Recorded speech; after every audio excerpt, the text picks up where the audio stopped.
In our previous slide, we have discussed about the requirement of an ideal permanent way. Okay, so from the name or from the headline, we know that it is the ideal permanent way. Ideal means that should be perfect.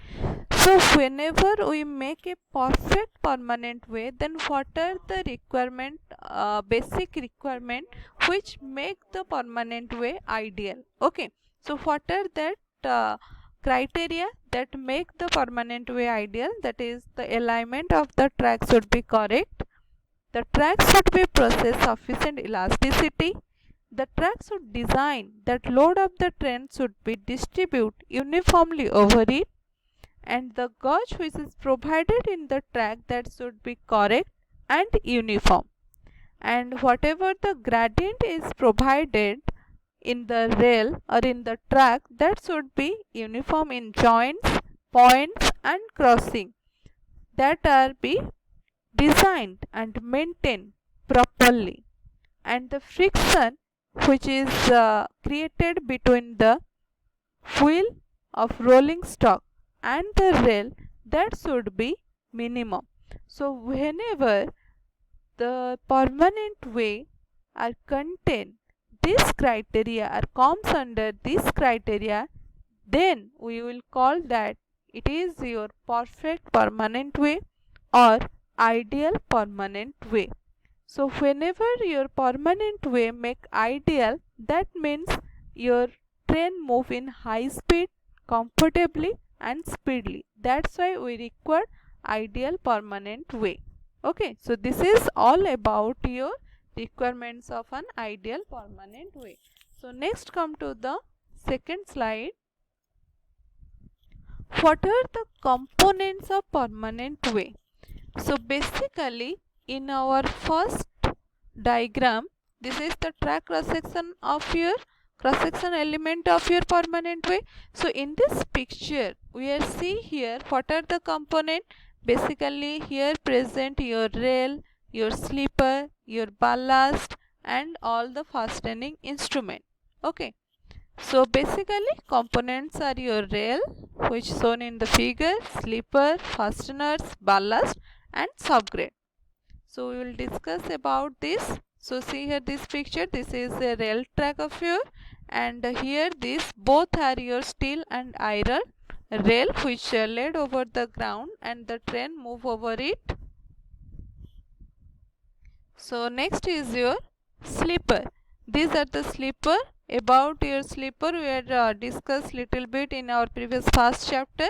These are the sleeper. Here the wooden sleepers are placed over the ground surface, and here the fastening instruments are used which are used for joint or fix the rail over the sleeper. Okay, and which is used to join the and fixing the rail joints in a proper distance or proper position.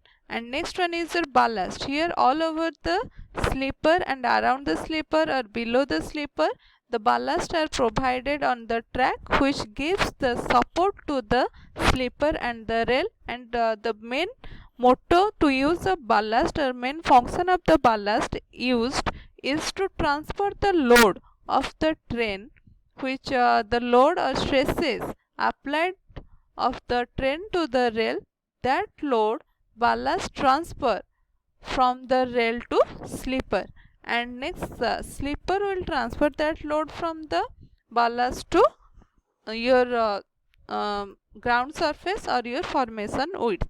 Okay, so next one is your, it is your cross sectional element which is contain your ballast, chase, rail sleepers, ballast, blankets, subgrade and subsoil. So next one is your what is rail gauge. This is the one term of the your component, that is we discuss about your rail, and now what is rail gauge. Basically rail gauge means what? Rail. These are we see in this picture. These both these are which is laid on the ground. These two bars are rail which is made by iron or steel, and over that the train will be moved. and the direct stress or load applied over this.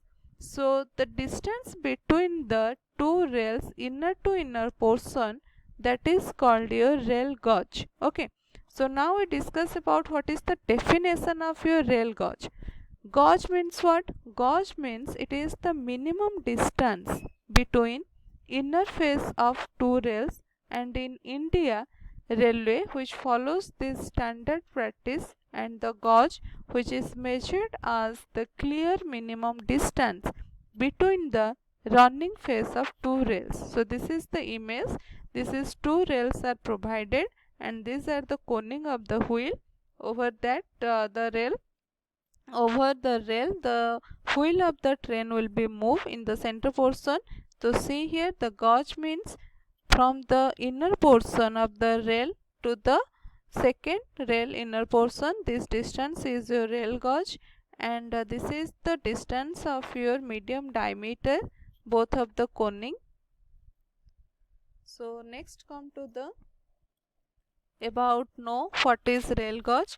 So rail gauge is the distance between the inner side of the two parallel rail that makes up a single railway line, and rail gauge is a distance between the two rails of the railroad, and 60% of the world railway which use 4 feet 8.5 inch gauge, which is known as your standard gauge or international gauge.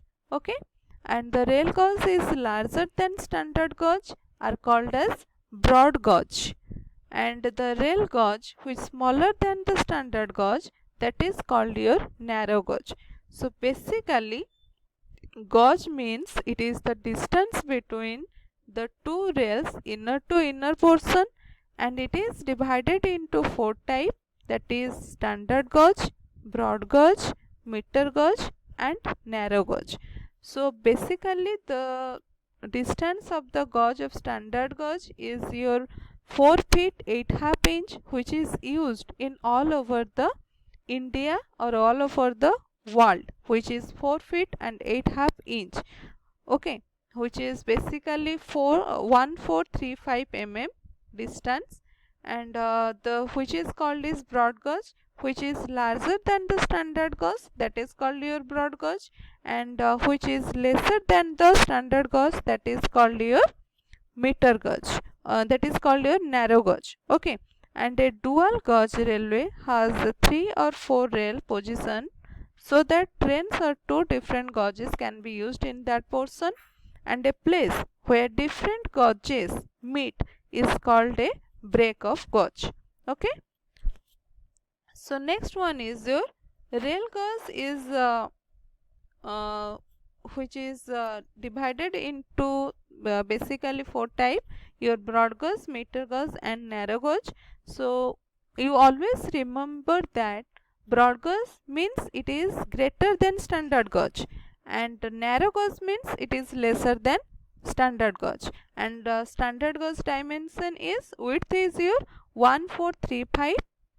See here in this picture, from the inner portion to inner portion, this distance is called your rail gauge, and the standard gauge distance which is used in all over the world, that is 1435 mm, and 4 inch 8.5 inch, and broad gauge this width distance is 1676 mm, and which is 5 foot 6 inch and 5 inch.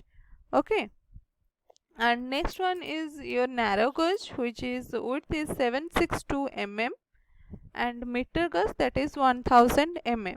Okay, and width is basically 1067. So this is the image of meter gauge, which is 1000 mm, and the distance is 3 feet 3 by 8 inch, and standard gauge distance is here 1435 mm, which is 4 feet 8.5 inch, and this is the broad gauge, whose distance is larger in all of the above, which is distance is 1676 mm or 5 foot 6 inch. Okay, So this is the image of your types of rail gauge. So about the classification and about the different types of rail gauge we are discussing in our next slide. Thank you.